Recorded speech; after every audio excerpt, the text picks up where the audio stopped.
Hi, I'm Elaine.Bayless with Inspire Coaching, and I want to talk to you about my blog post this week, which is all about boundaries and being fully present. There's been a video going around that talks about how the years are long but the hours are short, or the hours are long but the years are short, something like that. And it's a very sweet video, and it's all to the point of enjoying every minute with your children because their childhood is fleeting. And I think that's great. That's a great sentiment, and I agree with it. The thing is, I went through a very serious postpartum depression, and part of it was because I felt a lot of pressure to enjoy every second of being a mom. And most of you are also familiar with a blog that went viral a couple years ago, and it was by Elaine.Bayless, the author of the Mamastery blog, and it was called Don't Carpe Diem. So if you're not familiar, just Google Don't Carpe Diem Elaine.Bayless. You'll find the blog. And basically in the blog, she talks about how there is this pressure, this sort of unrelenting pressure in today's society to enjoy every minute of motherhood. And I have to say I agree. I mean, I was explicitly told by more than one person to enjoy every minute of my new time with my new baby. Even when she was crying or screaming or, pooping on me, I was to enjoy every minute, even the bad times. And when I would say, when I would complain about how loudly she screamed, people would say, oh, well, she's got great lungs. Or when I talked about how tired I was or how difficult a certain phase was, I was told to just be glad that my child was healthy. And that was not helpful.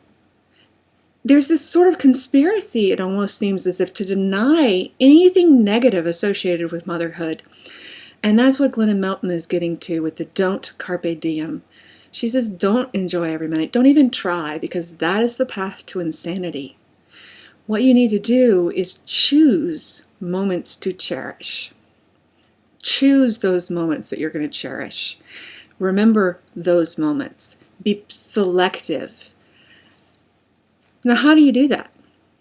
That's the real question.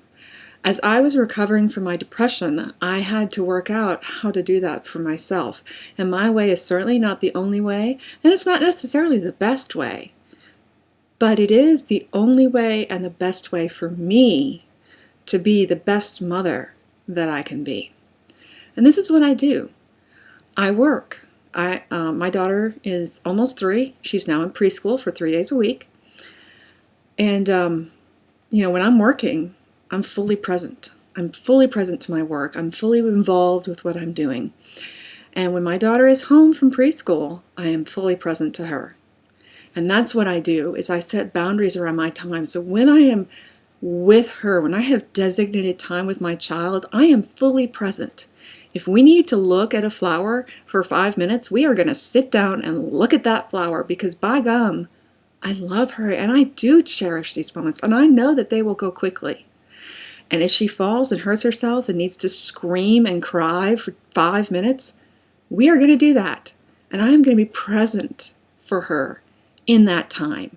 Even if it's unpleasant for me, I am going to cherish her. But I set boundaries.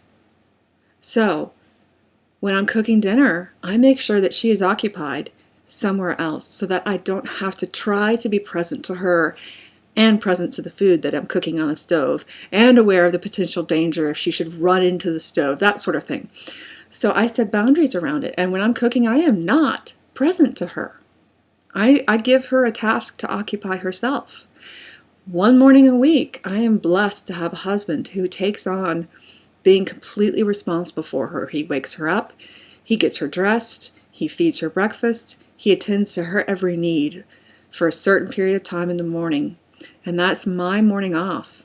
And when I have that time, I'm present to myself. And, if she walks by and says something to me, I say something to her. I say hello. But if she asks me for something, I say, go ask your father, because that's his time with her. So I use my boundaries to set time around her so that I can be fully present, so that in 20 years, I'm not going to look back with regret and say, I never cherished time with her. But I'm also not going to go crazy trying to carpe diem every single moment of the day. And that's what I like to talk about. Let's set some boundaries. Let's make life achievable, and let's bring balance to our lives.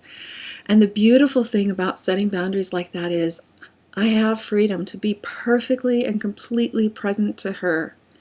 When she's not in preschool, I'm not working. When she is in preschool, I am working.